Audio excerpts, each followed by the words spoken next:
Good morning. Do you have any questions? What we had discussed earlier?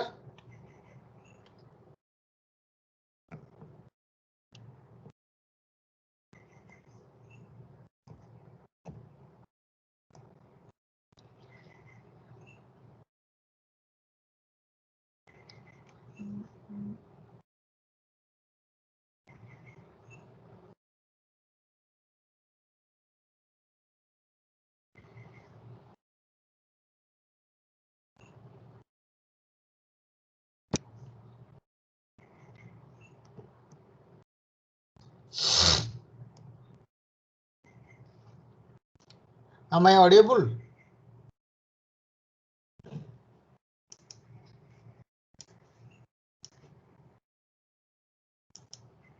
Yes, sir. Okay, thank you.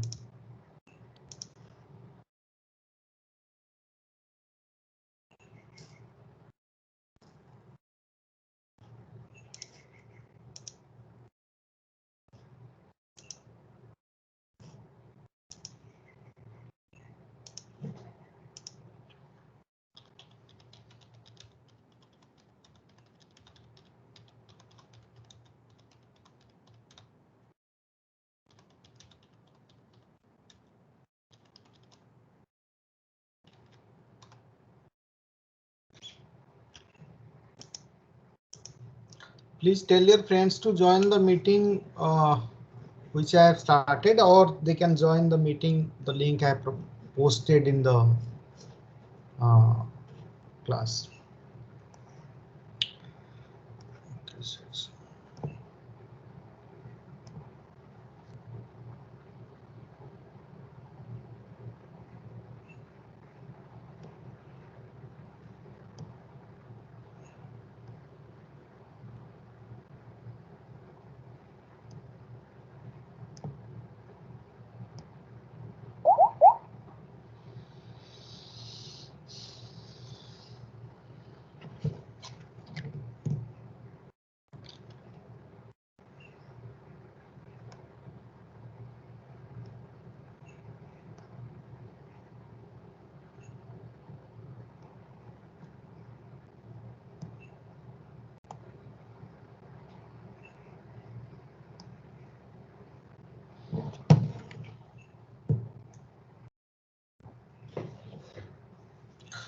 So today what we will discuss is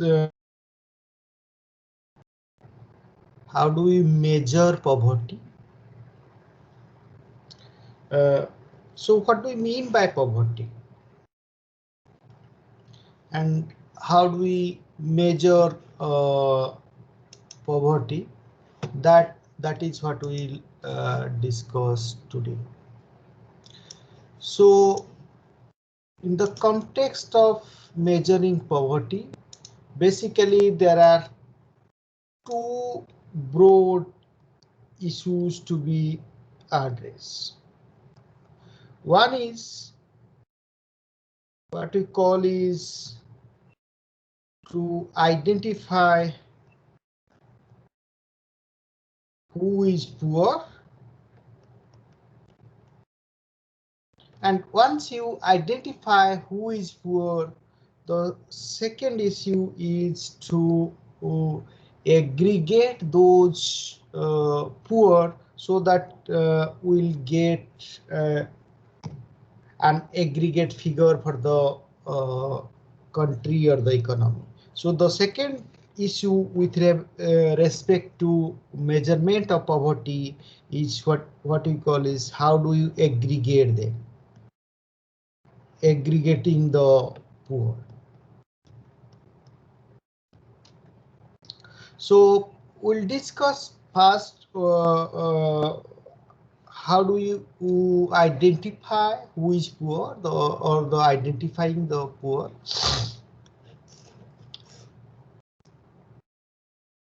In general, whom we say is a poor, say in a common sense, we say somebody is poor.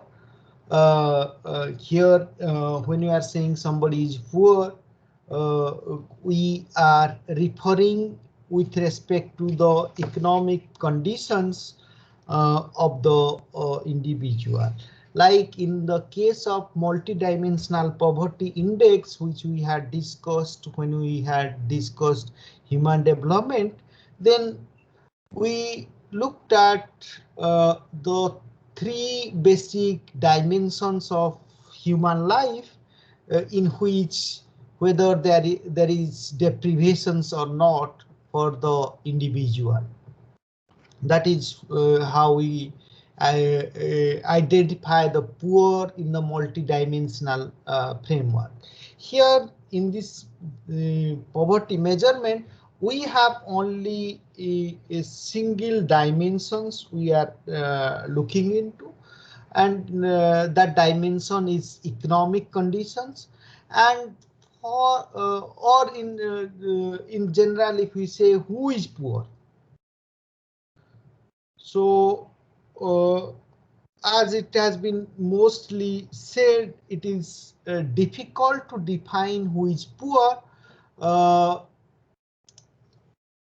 it is difficult to define who is poor, but when you see the poor, you can say who is that person is poor or not. So in this context, I'll share with you this PPT. Here is a hyperlink given for a world development book.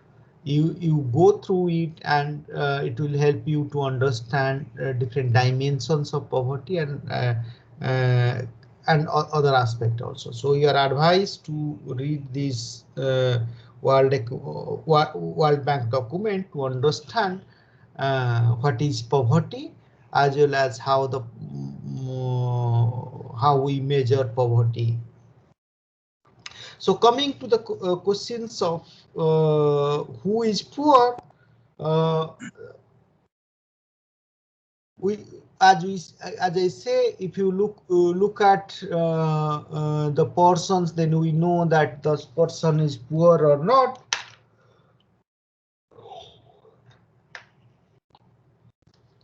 So when we are measuring measurement purpose, then it is not suitable to see whether it is not suitable when you observe only you can see poverty. So we should have some sort of mechanism to identify who is poor. In general, what we say is there is a basic need approach to identify who is poor.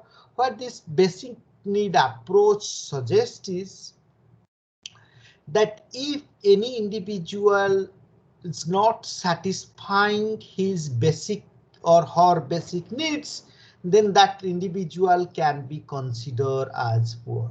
Then the question arises, what do we mean by these basic needs? Amongst the basic needs of human life, the most fundamental basic needs is the food.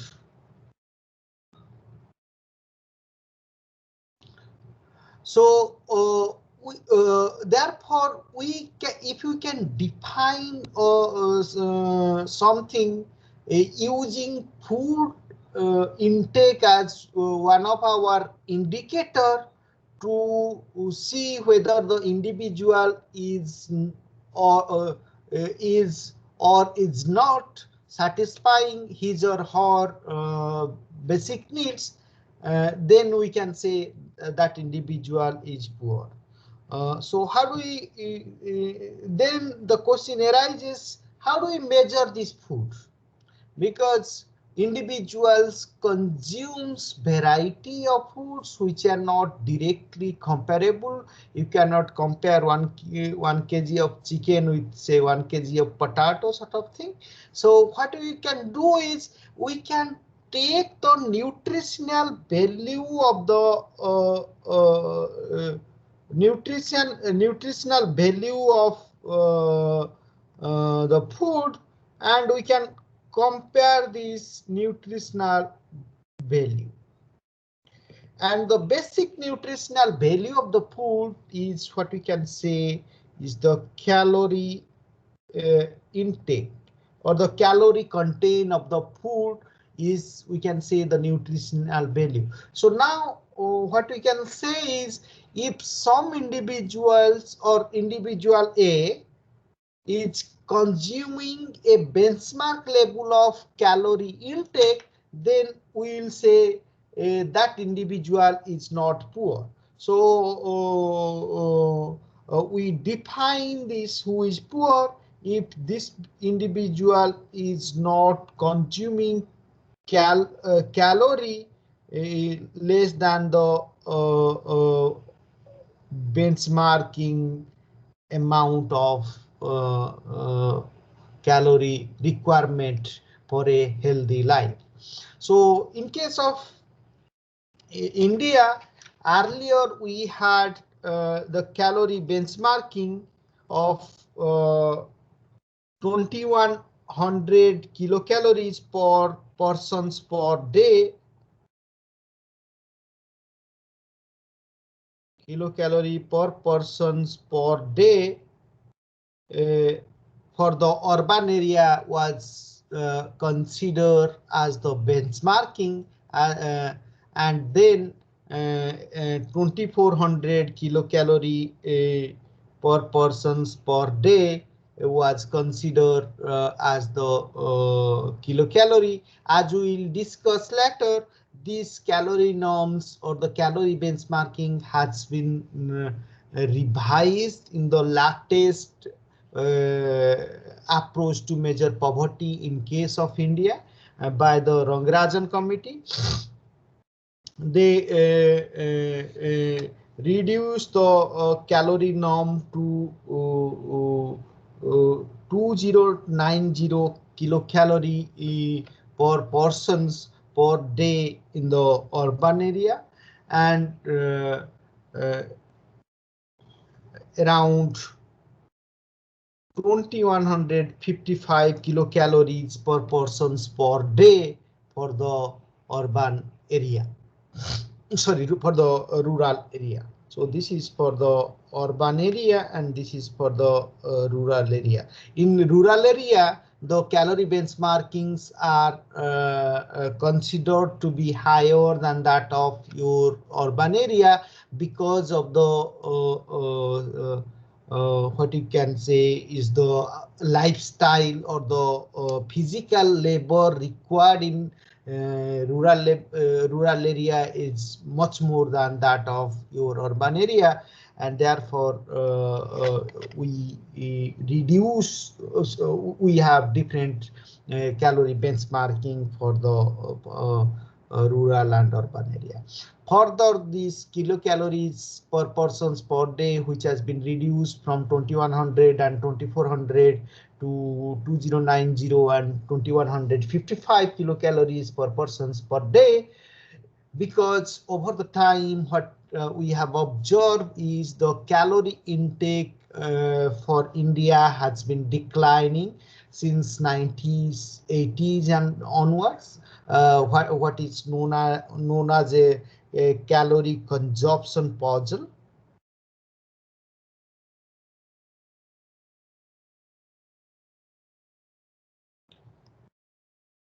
Calorie consumption puzzle.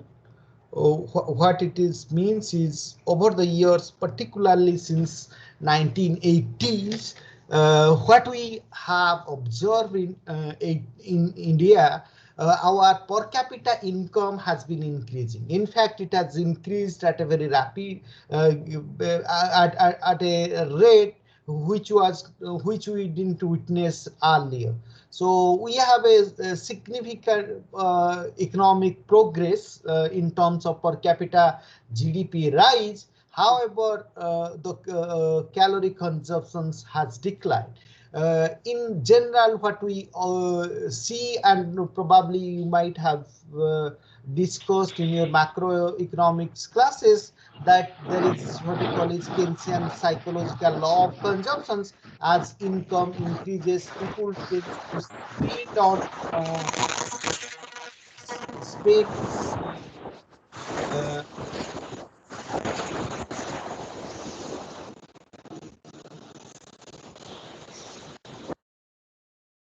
Dipjoy Basak, where are you?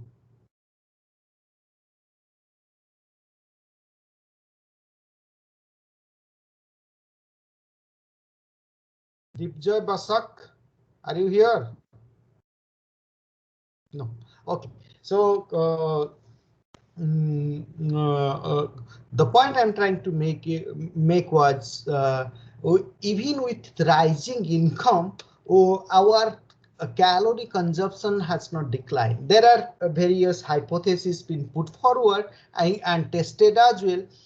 One of the hypotheses is the mechanizations of agriculture and improvement in the transportations probably reduce the calorie expenditure, or what we call is calorie requirement. Therefore, people have started to consume lesser calorie.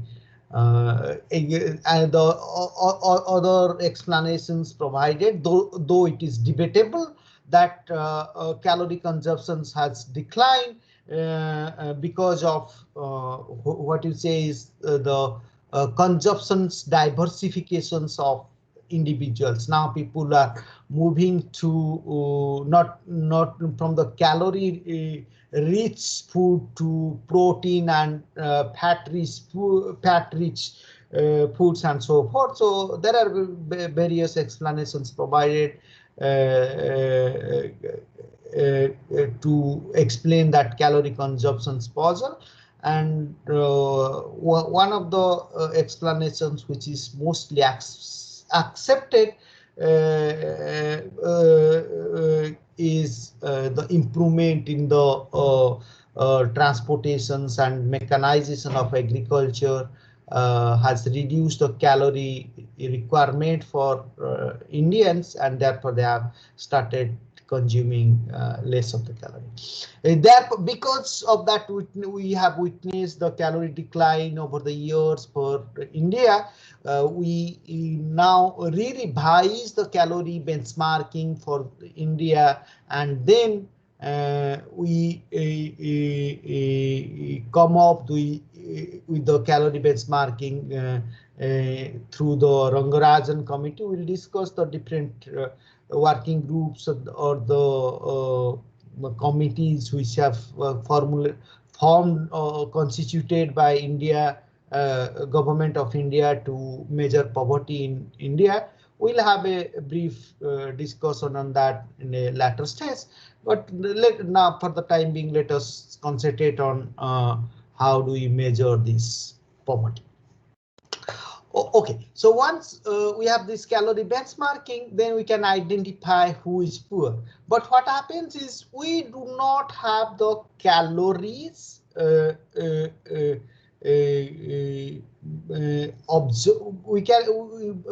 for measuring calorie intake, it become very tedious. Therefore, what we have ready-made available things is income or the total consumption expenditure.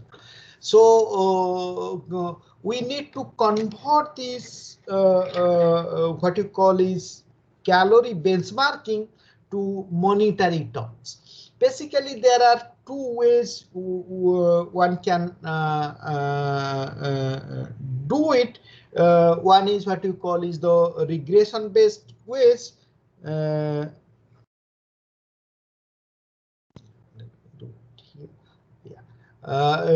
So what do you mean by this regression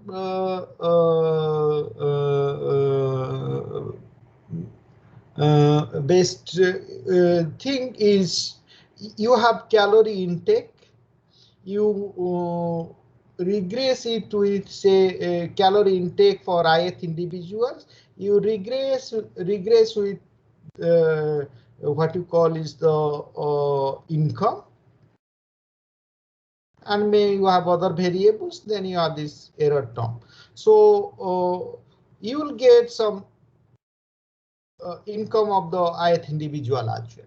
So you get some this using this regression. you will get this beta coefficient, so you'll get equations like calorie is equal to also for the alpha. So let the values we get is alpha hat and say beta hat income. Then you know the calorie benchmarking is 2100. Then for 2100, what is the income requirement that you can calculate, and that become your poverty line. If I can draw this graph,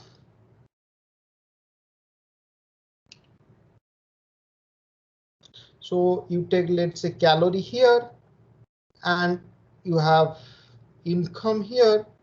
And in the regression, you will get this scatter plot of the different combinations of income and this regression line is nothing but the regression equation is nothing but the a linear line which is drawn to minimize the square of the errors from that mean line, and this red line here. So this red line, let's say this red line represent 1000 plus say 0.6 income.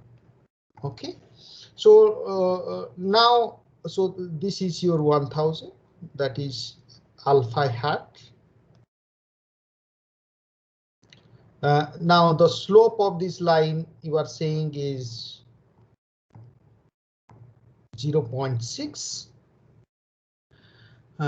So given that if we want to have a calorie consumption, let this is your 2100, then for 2100, what will be the amount of income? So say this is the income amount. Let this income amount is I bar or I star. So this I star now become the what you call is the poverty line. This is how we can convert using the regression method to get to a poverty line. So once this poverty line, that is the benchmarking income. So your poverty line is the benchmarking income you will get to identify poor. So what we have done is to identify poor, we look into the basic need approach, and from there we go back to foods, and then from food to calories, and from this calorie benchmarking to what you call is monetary or income benchmarking of poverty line. And what is poverty line then? The poverty line is the income which is sufficient to satisfy your calorie intake, and if your income is below that threshold level, then you are considered as poor. So that is how. So now we have this poverty line, and let's say this poverty line, which is now in the monetary term, let's denote it as Z. So this I star is your Z. Once you have, so now you have identified the poor, next thing is to aggregate them. Basically, there are various ways of aggregating. The easiest and the most often used aggregations approach is what you call is the head count ratio or the head count index. This head count index, as here denoted by P0,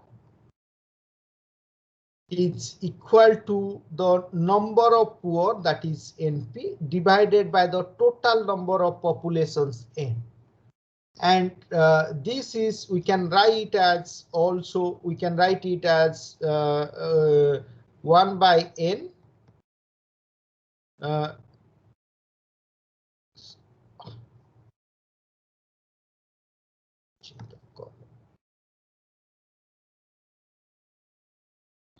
So this is P0 is equal to 1 by n, sum of I is equal to 1 to n, I yi less than z. So your z is the poverty line and yi is the individual income. Yi is the individual income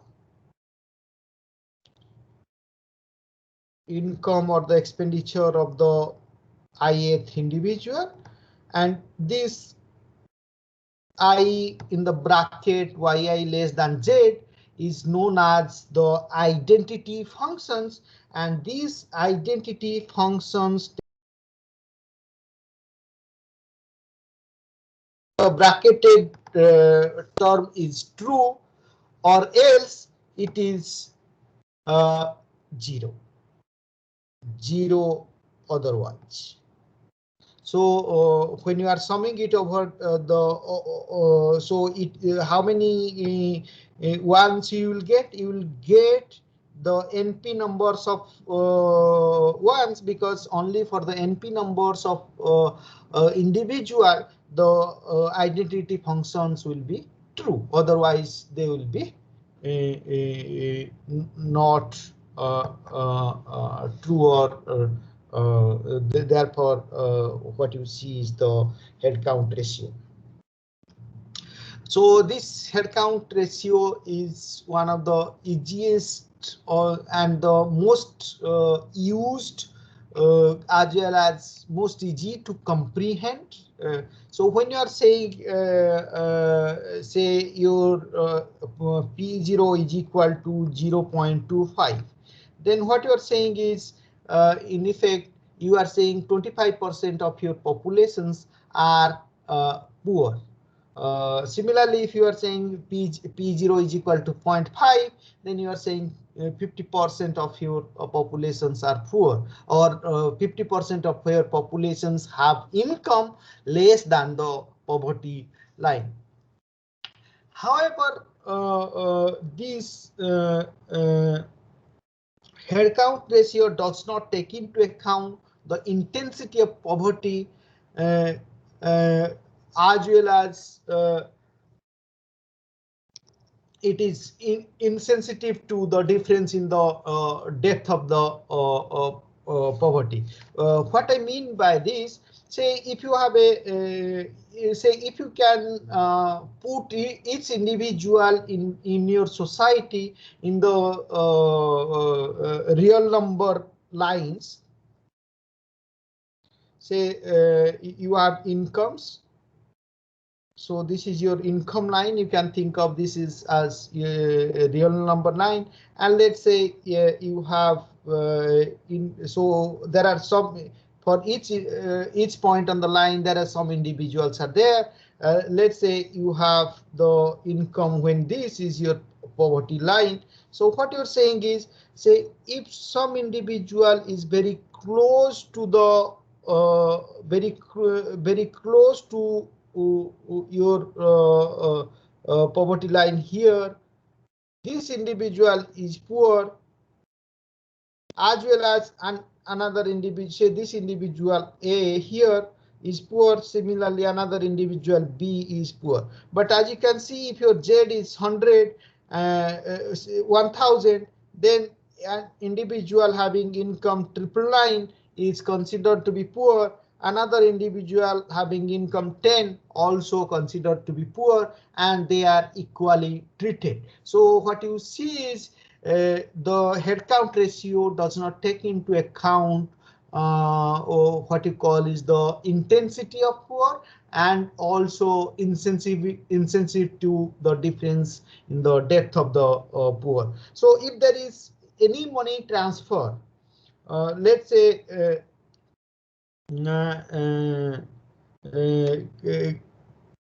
another individual C here whose income is say 100, say any money transfer from say A to B, so which will bring B to, let's say, very somewhere, let's say here, up to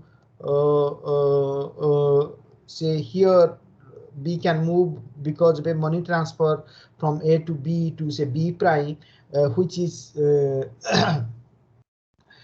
more than the individual C. You can see that money transfer has made B less poorer than that of C, but this is not reflected in our measurement of poverty, that is your headcount index. A, who is relatively less poorer than than B, when there is a money transfer, that in fact should reduce our poverty, because now B become less poorer. So that is not being done here in the case of headcount ratio. This is what you call is the Dalton principle. So what this Dalton principle says is, the Dalton principle says that when you transfer some income from a non-poorer individual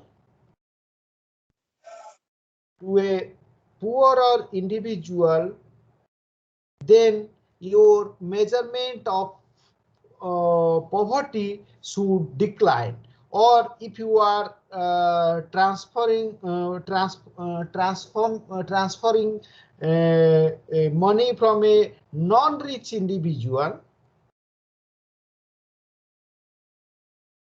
say non-rich individual to a richer individual, in that case the poverty should increase. So your poverty should increase here, whereas poverty should decline in the previous case. So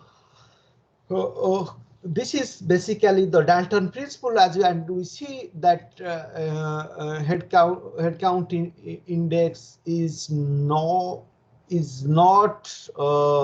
consistent with the Dalton principle many times. Like in this case, when your A is non-poorer than B, or maybe less poorer than B, and you are transferring some income from A to B, that should increase, that should decline your measurement of poverty, but it is not in this case. So and we'll see also in this example, if there are say two countries, country A and B, you see the headcount ratio is 50%, where the poverty line Z is considered to be 100. There are 4 individuals in each of the country, and you see in case sorry, the Z is say 125, then in that case you see these two are poor and these two are poor, but as you can see, country B is less poor than that of country A, but in terms of headcount index, you see both countries are equally poor. So this is what the headcount index does not capture. So that is what I was discussing about the Dalton principle being not satisfied by this headcount ratio. And what they mean by this Dalton principle is, when transferred from a richer to a poorer person, should improve the measures of welfare, but in this case it is not. Further, this headcount ratio does not take into account the intra-household resource allocations. What I mean by this is, when in a household, as we have discussed, we are taking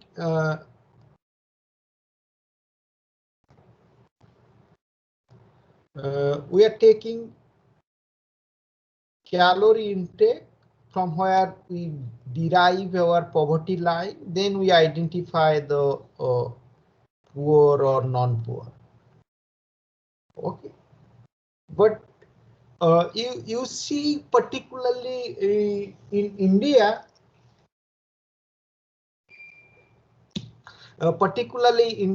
you see that uh, uh, women and children eat at the last. So what happens is when people eat at the last, their calorie intake is usually whatever leftover, it's very in some cases in a resource constraints household, most often they eat the less. Then not only eat at the last, but they eat also less. So what happens is you see for them the calorie intake is less. But if you look at the household income, then probably say probably by the poverty line, the household may not be poor. But if you look at the within the household, you see the females are having less calories than the benchmarking. This intra household within household resource allocations is not captured with this head count ratio. Mostly this intra household resource allocation is not captured by any of the indices we are discussing, even not in the case of multidimensional poverty. For that you need to have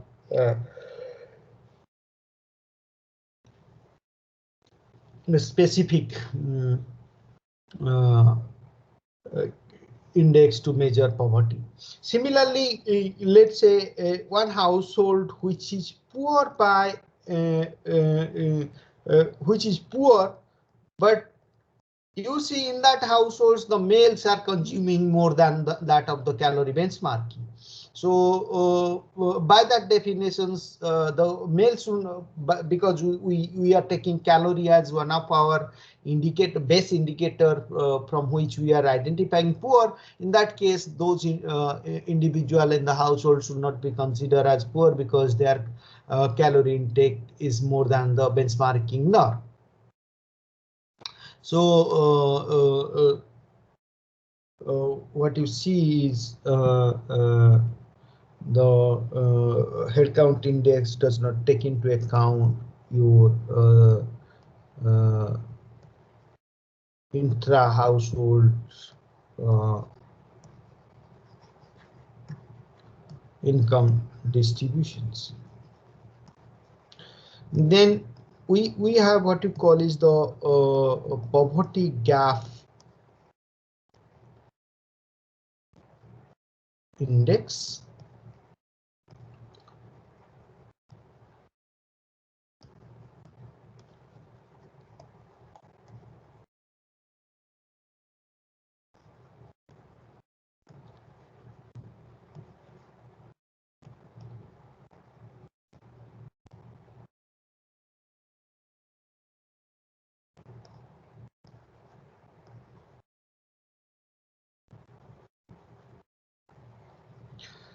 So because of the limitations of HDIE, we have what you call is the poverty gap, which takes into account the depth of the poverty from the poverty line, or in other words, it takes into account the how far the poor is from the poverty line. So we can measure the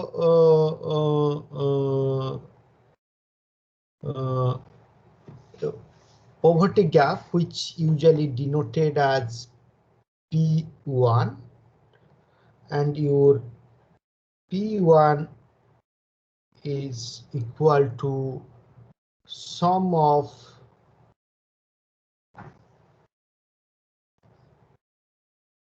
gi upon z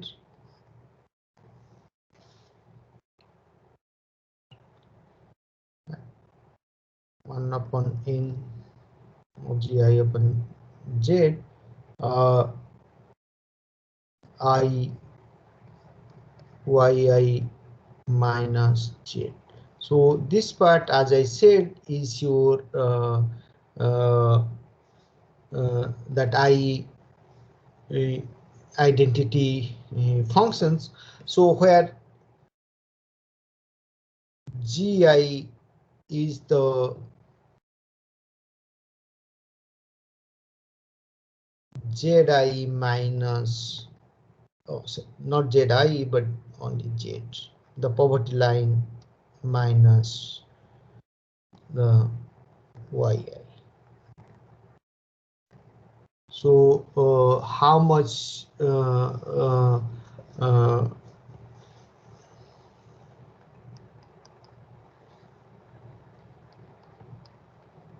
to NP. So GI measures the gap from the poverty line. So Z is the poverty line, YI is the individual income. So Z minus YI, which is your GI, measures the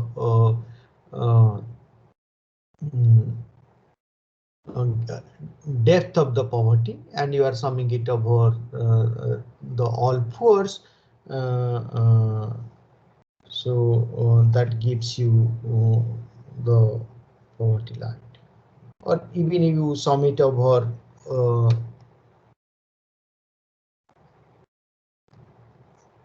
I is equal to 1 to n, that also will result in the same thing. Then what we have is what we call is the square poverty gap. Square poverty gap, which is we denote as P2, and P2 is nothing but 1 by n. So GI by Z square I this. So we make the in general, this group of index can be denoted as your P alpha. So poverty gap and poverty index, you can denote them as P alpha. So we can write this as P alpha. So this become your P alpha, and this to the power, this will be also alpha.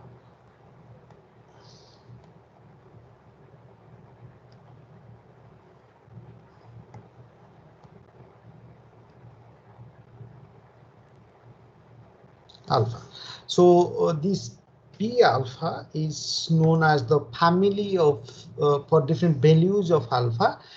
You see, this is known as your the family of poverty index given by Foster, Greek, and Thorbeck. Foster, Greek, and Thorbeck. There's the three authors who initially developed this thing, and that gives you the this P alpha, also known as your family of FGT index.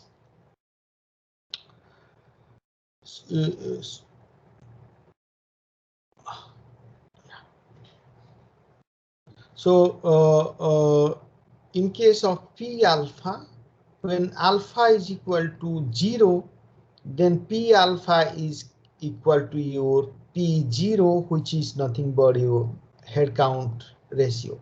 Similarly, when alpha is equal to 1, your P alpha is equal to P1, which is equal to your poverty gap index. When alpha is equal to 2, we have P2, that is your square poverty gap. So you can see that also. So we'll stop here. Next, we'll discuss this poverty gap index characteristics. If you have any queries, if you have any questions.